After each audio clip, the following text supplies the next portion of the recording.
Secretário de Saúde do Estado do Maranhão, o seu trabalho. Uma herança desagradável e um desafio enorme, heróico. Doutor, o senhor fala em cobrir o Estado. Crise. O Brasil vive numa crise financeira enorme, legitimidade de governo federal, enfim, várias coisas. Roubo. Você olha para o Congresso, dá até vontade de ficar de costa. Como é que é como é que é aumentar isto? Num momento de crise, com que dinheiro o senhor está trabalhando? Isso é importante e é sempre bom asseverar que a gente hoje trabalha com praticamente o mesmo orçamento que tinha em 2014. Se a gente colocar a inflação, a gente vai ver até um pouquinho menos. Por favor, repita. O senhor trabalha em 2018 com o mesmo orçamento de 2014. Se colocar a inflação, até um pouquinho menos. E isso quer dizer toda a administração Flávio Dino continua com o mesmo orçamento de 14? Toda a administração Flávio Dino trabalha praticamente com o mesmo orçamento milagre. de 14. Se fosse, a Secretaria de Religião até admitiria. Mas como é o milagre? Qual o milagre que se faz? Tem mágica? Não tem. Tem, na verdade, gestão e muito trabalho. Qual foi... A gente olhou, viu que tinha que implantar os hospitais regionais, os macro-regionais. E o que a gente fez? Vamos lá, implantamos Pinheiro, Imperatriz, Balsas que historicamente chorava por esse hospital, Santa Inês, Bacabal, Caxias. Estamos implantando agora, para fechar, Colinas e Chapadinha. Cada hospital desse, uma média, vai sair por R$4 milhões, fora o Hospital de Traumatologia e Ortopedia que a gente inaugurou aqui em São Luís.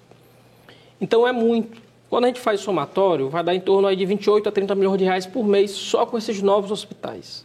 Custo de manutenção. Custo de manutenção. Quando a gente multiplica por 12, 360. Como é que a gente faz com 360 milhões de reais a mais de custeio sem um orçamento novo? A gente corta do que é supérfluo. O que o senhor considerou supérfluo na Secretaria da Saúde? A gente tinha alguns tipos de despesa que a gente considerava muito extravagantes. Por exemplo? Por exemplo, despesa com helicóptero. A Secretaria tinha um helicóptero à sua disposição. O secretário tinha um helicóptero à sua disposição. Não tinha o menor sentido. Hoje, a gente continua tendo um avião à disposição da Secretaria para fazer UTI no ar. Nos casos em que não há solução do problema aqui no Estado, a gente encaminhar para outro Estado. Só nesses. A gente pode contar nos dedos, às vezes, que a gente utilizou esse instrumento. A gente tinha alguns tipos de aluguel que a gente considerava inadequado. Por exemplo, havia aluguel de uma parte de um hotel aqui de São Luís à disposição da Secretaria de Saúde, que a gente tirou porque é completamente inusitado se ter uma estrutura como a da Secretaria e ainda se precisar de um hotel como esse para essa finalidade. Hotel o quê? 5 estrelas? Hotel 5 estrelas, com todos os serviços embutidos ali. Então, na verdade, o que se fez foi mudar a forma do custeio. A gente diminuiu muito o custeio da Secretaria. Eu faço questão de sempre dar o exemplo também. Eu vou para a Secretaria dirigindo meu carro, para mostrar para todos os servidores, porque tem muita gente que chia, porque diz que antigamente não era assim, que, por exemplo, a gente diminuiu o número de locação de veículos, a gente diminuiu o número de custeio de muita coisa da Secretaria. Por quê? Eu disse, olha, o sentido de ter um carro à disposição da Secretaria é para que ele faça o deslocamento da gente para o itinerário do trabalho. Não é para pegar a gente em casa. Não é para essa finalidade. O carro não pertence ao secretário, não pertence ao diretor do hospital, não pertence a A, B ou C. Muito pelo contrário.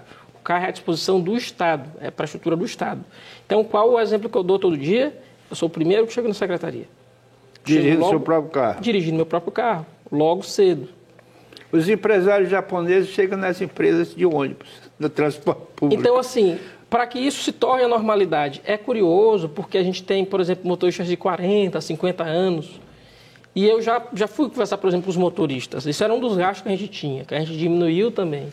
A gente tentou dar uma gestão mais profissional, a gente tem uma frota muito grande de veículos da Secretaria. E olha, essa ambulância não é minha, a ambulância não é tua, a ambulância é do povo. Quando tu acaba com a ambulância, que a gente acabou de comprar, você está sabendo, você está jogando o seu dinheiro fora também. E engraçado, nunca tinha ido nenhum secretário conversar com os motoristas. Eu fui lá conversar com eles. E alguns motoristas mais antigos disseram assim: doutor, o senhor não pode vir de carro para cá, porque eu sou secretário.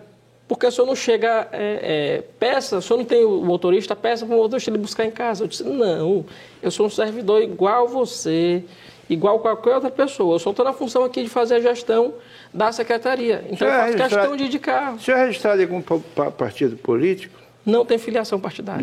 Nenhuma. Já teve, não? Não tive também. Nem pensa? Eu não penso hoje em ter filiação partidária. Eu me considero uma pessoa de esquerda. Tive a militância estudantil, fiz movimento estudantil, sempre com viés bem à esquerda, mas por ter formação em direito, eu acredito muito em conceitos liberais. Então, eu poderia assim dizer que eu sou uma pessoa que está à esquerda, porque eu acredito num regime de igualdades, mas, ao mesmo tempo, há mecanismos da democracia liberal que eu tenho muita fé. Por exemplo? Por exemplo, eu acho que o Poder Judiciário pode funcionar, e funcionar muito bem.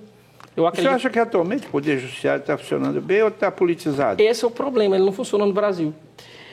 E é curioso, Américo, que eu estudava isso na graduação. Eu terminei estudando o sistema judiciário no Brasil. E eu dizia o seguinte, e é incrível como tantos anos depois, a conclusão ainda é atual. Eu estudava um autor alemão, chamado Niklas Luhmann, e ele estudou o sistema jurídico lá na Europa, estudou na Alemanha. Ele chamava que o sistema jurídico ele seria um sistema autopoético. Por quê? Porque ele até dialogava com a economia, com a política, mas ele se resolvia sempre dentro do binômio direito-não direito. É um sistema fechado, portanto. E eu dizia que o sistema no Brasil ele não era autopoético, ele seria alopoético. Por quê? Porque ele é um sistema aberto, ele não consegue se fechar. Ele sofre influência de todas as áreas, da economia, da política, da amizade. E isso não apenas talvez a mais grave. Isso não apenas irrita o sistema, isso destrói o sistema. O pior é a gente não conseguir nunca, no sistema jurídico do Brasil, dizer que é um sistema igualitário, que trata os iguais de forma igual, diferente de forma diferente, na medida de suas diferenças. Ele simplesmente não consegue isso. Eu acredito em mandato de segurança, acredito. Em habeas corpus, acredito. Não no Brasil. Aqui a gente vive o que a gente chama de modernidade periférica. Esse salto a gente precisa fazer. Esse salto a gente precisa dar. E aí eu acredito na democracia liberal. Eu acho que esse é um caminho natural. E assim, eu estaria um pouco longe das esquerdas eu não acredito nas metas narrativas. De dizer que a gente está num caminho que vai levar, que a gente vai ter um ambiente de igualdade, prosperidade no futuro, se a gente caminhar no sentido, que seria o ideal comunista. Eu não acredito na meta narrativa. Pelo contrário, a vida tem cada vez me tornado mais cético com o homem. Eu sou uma pessoa extremamente cética com a humanidade. Eu acho que é possível evoluir, é possível construir mais, dentro do que a gente tem hoje de uma democracia liberal, porque não tem outro modelo melhor, mas dizendo que um problema enorme do Brasil é a desigualdade. A desigualdade, e por isso eu acho, assim, lendo Bobbio, eu me considero uma pessoa de esquerda. Se o senhor é cético nessa idade, esse ceticismo é da minha idade, não da sua. E principalmente do homem que está fazendo esse tipo de trabalho. Então, eu acho que a minha geração faliu. A minha geração, ela, principalmente no Maranhão, ela foi um fracasso. Politicamente, ela foi um fracasso. Conchavos, acordos, sujeiras de todo tipo, de todo aspecto. Então, eu acho que a minha geração faliu. O senhor tem que acreditar na sua, doutor. Não seja cético, pelo amor de Deus. Senão, aí a casa cai. Me diga uma coisa, o senhor não acha que, já que o senhor tocou nesse assunto, que nós estamos sofrendo uma ditadura do judiciário? A gente vive um momento de sobreposição do judiciário sobre os outros poderes. Sim. Que é horrível. Em qualquer aspecto que a gente possa... Qualquer um dos poderes se sobressair é ruim.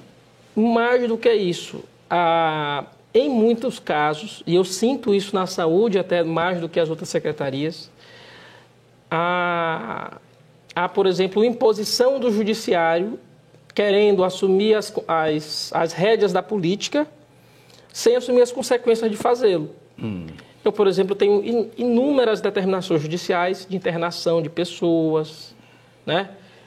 Liminares que furam fila, liminares que concedem determinados medicamentos sem base em critério médico seguro, o que se chama de judicialização da saúde. A saúde já enfrentava isso que a gente está enfrentando hoje na política, e é algo completamente equivocado. O Poder Judiciário, ele não pode, ele não deve, de momento algum, assumir protagonismo da política. Há um dos ministros do STF, que para mim tem sido uma enorme decepção, e como professor eu lia muito, mas como ministro ele tem me doído, que ele acredita que o judiciário pode iluminar a República, que ele fala do iluminismo do Poder Judiciário hoje. Ele não falava isso quando era professor, mas ele fala hoje como ministro do STF. E ele acha que o judiciário pode soltar a luz para os caminhos que o país vai ter. Os outros poderes. Para os outros poderes. Isso é horroroso, isso é terrível, porque não é esse o papel do Poder Judiciário. Esse que seja o papel do Executivo ou do Legislativo, mas nunca do Poder Judiciário, até porque ele não é legitimado para isso, ele não recebeu qualquer legitimação para isso, e as pessoas que ali estão colocadas, eles não são mais iluminados do que quem está nos outros poderes.